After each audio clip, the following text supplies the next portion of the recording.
我在英國接受護士訓練。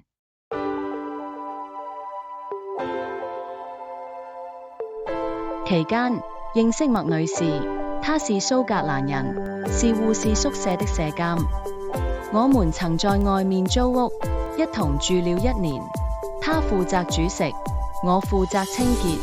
因她患了高血壓，我們一同負責醫院的基督徒護士團契。最後幾年，麥女士在蘇格蘭的珀斯 Perth 療養院度過。我很懷念她，因她很早便讓我知道，基督徒的愛心是不限於地區的。不可忘記用愛心接待旅客，因為曾經有人這樣做，在無意中接待了天使。聖經希伯來書13章第2節。